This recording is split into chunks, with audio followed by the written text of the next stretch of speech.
नमस्कार, मैं राहुल कोटियाल। हफ्ते भर की छुई बात समेटे हम एक बार फिर से हाजिर हैं अपने साप्ताहिक कार्यक्रम के साथ, जिसका नाम है एक्स्ट्रा कवर। इस हफ्ते उत्तराखंड अपने 25 साल पूरे कर रहा है। इस मौके पर प्रदेश में रजत जयंती उत्सव खूब धूमधाम से मनाया जा रहा है। प्रदेश भर में पोस्टर बैनर लग चुके हैं कि कैसे पिछले 25 साल में उत्तराखंड ने बड़े बड़े कीर्तिमान स्थापित कर दिए हैं। देहरादून और हल्द्वानी जैसे बड़े शहरों से लेकर पहाड़ के कुलने कुलने तक धामी ही धामी छाए हुए हैं, जिनकी मुस्कुराती हुई तस्वीर बता रही है कि उनके साथ पूरा प्रदेश ऐसे ही स्वाणी मुस्कुराहट के साथ प्रदेश का रजत जयंती वर्ष मना रहा है। ऐसे समय में जो इस जश्न में शामिल नहीं है वो या तो जिहादी हैं या नक्सली या आतंकवादी या फिर देशद्रोही। ऐसे लोगों और उनके मुद्दों की आज हम बात ही नहीं करेंगे। आज बात करेंगे सिर्फ उन लोगों की और सिर्फ उन मुद्दों की जिनकी बात हमारी सरकार कर रही है, जिन मुद्दों पर सरकार चाहती है कि 25 साल पूरे होने के अवसर पर खूब चर्चा की जाए। जो जश्न हमारी सरकार चाहती है कि राज्य में उसके साथ सभी लोग मनाएं। इस जश्न की शुरुआत हुई है एक कॉमेडी प्रोग्राम से, तो चर्चा भी वहीं से शुरू करते हैं। 1 नवंबर से 3 नवंबर तक प्रदेश में बल भारत का सबसे बड़ा कॉमेडी फेस्टिवल मनाया जा रहा है। इसमें सुनील ग्रोवर, जाकिर खान, कृष्णा अभिषेक, कीकू शारदा, राजीव ठाकुर, चिंकी मिंकी सहित देश के कई चर्चित हास्य कलाकार शामिल हो रहे हैं। इतना कमाल का आयोजन हमारी सरकार ने उत्तराखंड की जनता के लिए करवाया है और टिकट भी इतना सस्ता रखा है कि प्रदेश का कोई भी व्यक्ति इतने बड़े बड़े कलाकारों को लाइव परफॉर्म करते हुए अपने ठीक सामने देख सकता है। जिस वक्त हम ये एपिसोड रिकॉर्ड कर रहे हैं उस वक्त बुक माई शो पर इस इवेंट का एक व्यक्ति का एक दिन का न्यूनतम टिकट सिर्फ 2500 रुपए का है और अधिकतम सिर्फ 2900 रुपए का। तो उत्तराखंड की कोई भी कुटुंबदारी जिसमें 4 सदस्य हों, सिर्फ 10,000 रुपए में एक शाम के लिए इस आयोजन का हिस्सा तो बन ही सकती है। हमारे राज्य जब 25 साल पूरे कर रहा है तो इस मौके पर हंसने के लिए एक एक परिवार 10-10 हजार तो खर्च कर ही सकता है। इसमें भी कुछ निर्भागी ऐसे हैं जो सवाल कर रहे हैं, बल इतना सस्ता सुलभ आयोजन देहरादून में ही क्यों हो रहा है, पहाड़ी क्षेत्रों में क्यों नहीं। ये लोग शायद भूल गए हैं कि नेगीदा ने कई साल पहले ही इस सवाल का जवाब दे दिया था कि प्रजापिता धार धार राजा रानी देहरादून, होनी खानी देहरादून, सब विधानी देहरादून। तो जब राजा रानी से लेकर के होनी खानी और सब विधानी देहरादून में ही है तो स्वाभाविक है कि आयोजन भी देहरादून में ही होगा। खैर, कुणाट करने वालों को छोड़ते हैं और कॉमेडी फेस्टिवल की उस वीडियो पर बात करते हैं जो इन दिनों खूब वायरल हो रही है। ये वीडियो है कपिल शर्मा शो के स्टार्स कृष्णा और कीकू शारदा की। इसमें एक संवाद के दौरान इन दोनों कलाकारों ने अनजाने में ही उत्तराखंड के राजनीतिक परिदृश्य की बॉटम लाइन को खोल कर रख दिया। धर्मेंद्र और सनी देओल वाले अपने किरदार निभाते हुए इस संवाद में कृष्णा ने पहले कीकू से कहा कि तू इतना फास्ट क्यों बोल रहा है, धामी धामी बोल। इस पर जब कीकू ने कहा कि धामी धामी कुछ नहीं होता, धीमे धीमे होता है, तो कृष्णा ने जवाब दिया, बल ये उत्तराखंड है, यहां सब धामी धामी ही होता है। यही संवाद आगे बढ़ा तो कृष्णा ने कहा, बल मामी मामी भी कुछ नहीं होता, उत्तराखंड में सब धामी धामी होता है। हास्य की इस संवाद की नियति वहां जाकर खत्म हुई जब कीकू ने नामी नामी की जगह कहा कि सामने कितने धामी धामी लोग बैठे हैं, और कृष्णा ने संवाद का अंत करते हुए कहा कि कितने घटिया जोक मारता है। ये संवाद प्रदेश की वर्तमान राजनीति की बॉटम लाइन कही जा सकती है, जहां धामी धामी करवाने के लिए जनता के 1000 करोड़ रुपए घाम लगा दिए जाते हैं और जनता जानती है कि ये एक भद्दा मजाक है, लेकिन फिर भी ताली पीटने को ही अभिशप्त होती है क्योंकि विपक्ष और भी खाडुंजुगा हो चुका है। बहरहाल, रजत जयंती उत्सव की शुरुआत इस कॉमेडी शो से हुई, लेकिन ये सिर्फ शुरुआत भर है। अभी ऐसे बहुत से मुद्दे हैं जो हमारी सरकार चाहती है कि खुशी के इस मौके पर जनता के बीच पहुंचे, जैसे विधानसभा का विशेष सत्र जो खास तौर से इस मौके पर आयोजित किया गया है। कमाल देखिए कि इसी बहाने विधानसभा सत्र में वो सोमवार भी आ गया जो अन्यथा कई साल से आ ही नहीं रहा था।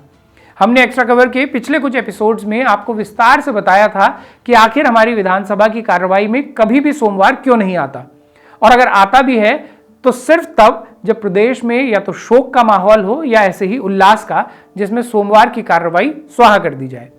असल में सोमवार को प्रश्नों का जवाब देने की बारी होती है मुख्यमंत्री की, तो सत्र ऐसे आयोजित किए जाते हैं कि ना आएगा बल सोमवार और ना देने पड़ेंगे जवाब। ये चक्रैती धामी जी की शुरू की हुई नहीं है, बल्कि उनसे पहले मुख्यमंत्री रहते हुए जो उनके अग्रज रहे हैं उन्होंने ही शुरू कर दी थी, जिसका पालन धामी जी बखूबी कर रहे हैं। फिर अपना उत्तराखंड उन राज्यों में तो है ही जहां विधानसभा के सत्र सबसे कम समय के लिए चलते हैं। कभी हमारे विधायकों को अपनी ग्रीष्मकालीन राजधानी गैरसैंण जाने के नाम पर ही ठंड से अड़गाठ होने लगता है, तो कभी देहरादून में आयोजित होने के बाद भी सत्र 3 से 4 दिन में ही निपटा दिया जाता है, कभी कभी तो 2 दिन में। पिछले ही साल जहां देश भर की विधानसभाओं में औसतन 20 दिन सत्र चला, वहीं उत्तराखंड में ये राष्ट्रीय औसत से भी आधा रहा, सिर्फ 10 दिन यहां सत्र चला। हमारे पड़ोसी राज्य हिमाचल की तुलना में भी हम आधे रहे, जहां विधानसभा 125 घंटे चली, लेकिन हमारे यहां सिर्फ 60 घंटे। हमारी सरकार जब अपने प्रचार में 1000 करोड़ रुपए फूंक देती है और जब कोई हिमाचल से उसकी तुलना करता है कि ये वहां की तुलना में कितना ज्यादा है, तो सरकारी प्रवक्ता तर्क देते हैं कि हमारा बजट भी तो हिमाचल से कितना ज्यादा है। लेकिन वहीं ये तमाम बयानवीर तब कुलड़े लुक जाते हैं जब उनसे पूछा जाता है कि कम बजट होने के बाद भी वहां विधानसभा में बिजनेस आवर्स इतने ज्यादा हमसे क्यों हैं। खैर, फंड फूको, रजत जयंती उत्सव चल रहा है, इसलिए इस मुद्दे पर भी आज बात नहीं करेंगे। आज ये बात करेंगे कि कैसे इस मौके के लिए देहरादून आकर देश के राष्ट्रपति ने हमारा मान बढ़ाया है। इस पर आज बिल्कुल बात नहीं करेंगे कि महामहिम राष्ट्रपति जब उत्तराखंड आ रही थी तो ऋषिकेश में एक शराब के ठेके को हटाने के लिए लोग आंदोलित थे और सरकार ने वहां पुलिस की ऐसी तैनाती करवा दी थी कि वहां से राज्य की प्रतिनिधि तस्वीर निकलकर सामने आ गई। इस तस्वीर में साफ दिख रहा है कि सरकार की प्राथमिकता क्या है।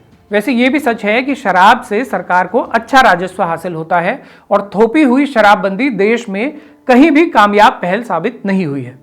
शराब और नशे के बढ़ते चलन को नियंत्रित करने के लिए सरकार को अन्य कदम उठाने होते हैं, लेकिन उसकी प्राथमिकताएं क्या हैं वो इस तस्वीर से ही आप समझ सकते हैं। ऐसी ही कुछ तस्वीरें इन दिनों उस पूरे यात्रा मार्ग से भी आती रही जिसे तय करते हुए दर्जनों लोग चौखुटिया से पैदल पैदल देहरादून आ पहुंचे हैं। इन लोगों की मांग क्या है? सिर्फ यही कि रजत जयंती मना रहे इस प्रदेश में स्वास्थ्य की मूलभूत सुविधा तो कम से कम यहाँ के नागरिकों के लिए सुनिश्चित की जाए, जहां आज भी प्रसव के दौरान मौत हो जाना एक आम घटना बन चुकी है।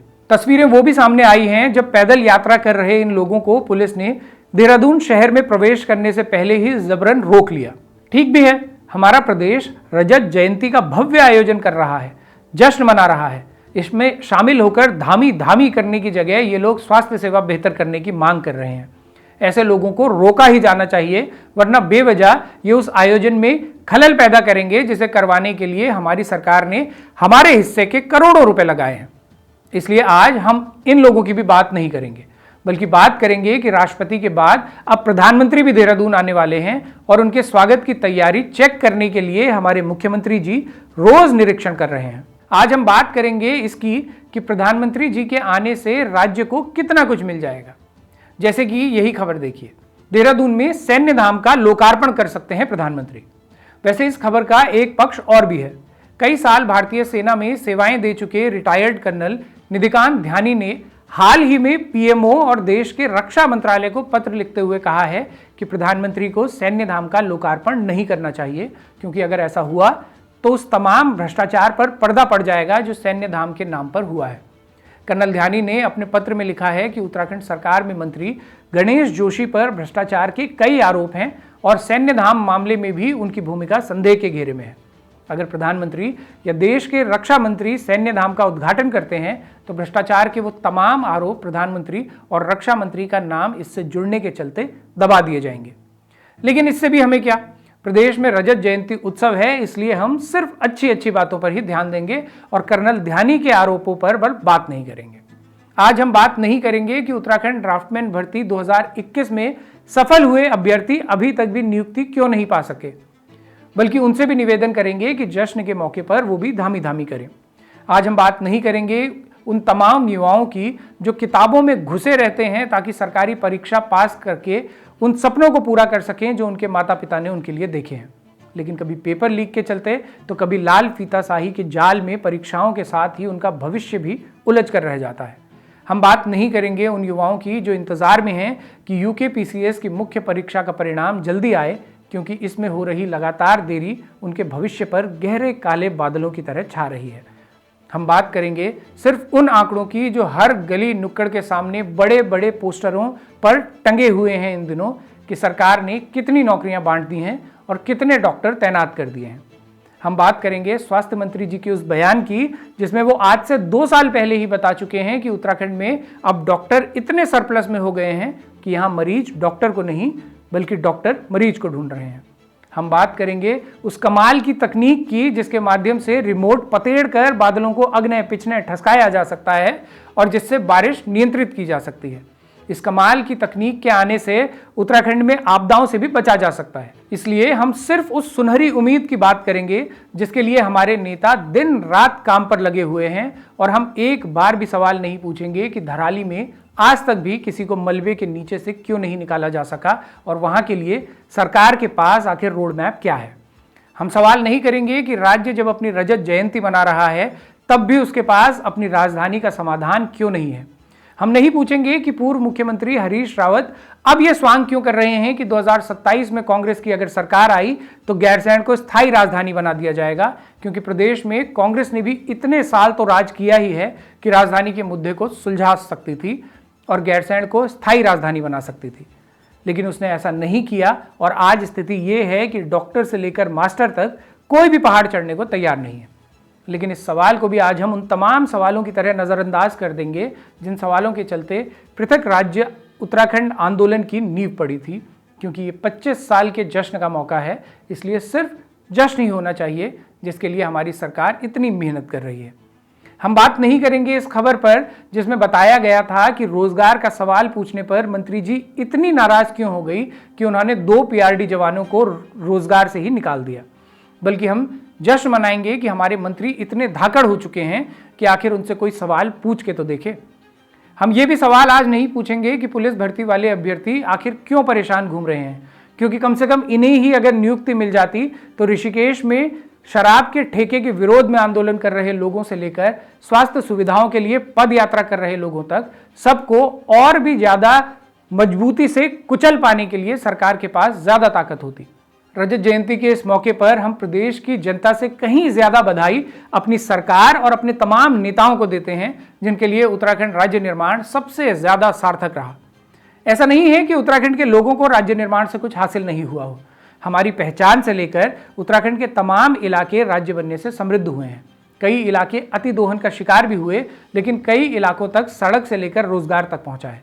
लेकिन जितना कमाल नेताओं के लिए हुआ उतना किसी भी अन्य व्यक्ति के लिए नहीं। इसलिए नेताओं को विशेष बधाई।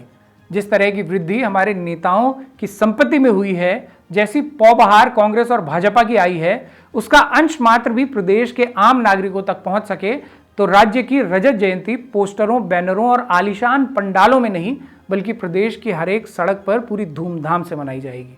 इस मौके पर अपने नेताओं से बस एक अपील हम सब जरूर करना चाहेंगे कि राज्य निर्माण के दौरान हमारे 2 आंदोलनकारी ऐसे भी रहे जो जीते जी शहीद हो गए। इनके नाम हैं अमित ओबरॉय और प्रकाश कांति। बीते 30 साल से ये दोनों आंदोलनकारी व्हील चेयर पर हैं, क्योंकि राज्य आंदोलन के दौरान पुलिस बर्बरता के ऐसे शिकार हुए थे कि फिर कभी अपने पैरों पर खड़े नहीं हो सके। इन दोनों ही लोगों का जीवन ऐसा है कि हर महीने 30 से 40 हज़ार तो सिर्फ मेडिकल पर खर्च होता है। हमारी सरकार से अपील है कि इस रजत जयंती के मौके पर इन दोनों आंदोलनकारियों की पेंशन को इतना तो बढ़ा दिया जाए कि ये लोग अपने मेडिकल के खर्च पूरे कर सकें और सम्मान के साथ जी सकें। जिन लोगों की बदौलत ये राज्य बना है, जहां विधायकों का वेतन बाकी कई राज्यों की तुलना में ज़्यादा है, उनकी सुविधाएं ज़्यादा हैं और उनकी पेंशन तक ज़्यादा है, वहाँ आंदोलनकारियों की ऐसी स्थिति हम सभी के लिए शर्म की बात है। बारामासा ने पहले भी इन 2 आंदोलनकारियों की आपबीती जनता के सामने रखी थी और पहले भी सरकार से अपील की थी कि इनको इनका हक दिलाया जाए। रजत जयंती के मौके पर इन दोनों आंदोलनकारियों को उनका हक अगर धामी सरकार देती है तो इस जश्न को कुछ हद तक वो सार्थक ज़रूर बना पाएगी। धामी जी से उम्मीद है कि आप इस दिशा में काम ज़रूर करेंगे। तो ये था इस हफ्ते का एक्स्ट्रा कवर। ये कार्यक्रम आपको पसंद आया हो तो चैनल की पेड मेंबरशिप ज़रूर लीजिएगा या सुपर थैंक्स का बटन दबाकर हमें सहयोग कीजिएगा। आपके सीधे समर्थन से मीडिया की जो आवाज़ें खड़ी होती हैं वो किसी सरकार या राजनीतिक दल के लिए नहीं बल्कि आपके पक्ष में बुलंद होती हैं। हमारे चैनल की YouTube पर न्यूनतम सदस्यता 100 रुपये प्रति माह से भी कम है। आप ज्वाइन का बटन दबाकर अपनी इच्छा के अनुसार कोई भी प्लान चुन सकते हैं और हमें मजबूती दे सकते हैं। बाकी अपने सुझाव, प्रतिक्रिया या एक्स्ट्रा कवर से निकलती कोई खबर अगर आप हम तक पहुंचाना चाहते हैं तो इस मेल ID पर लिख भेजिए। अगले हफ्ते फिर से होगी मुलाकात। तब तक के लिए सिमन या पहलाद, नमस्कार।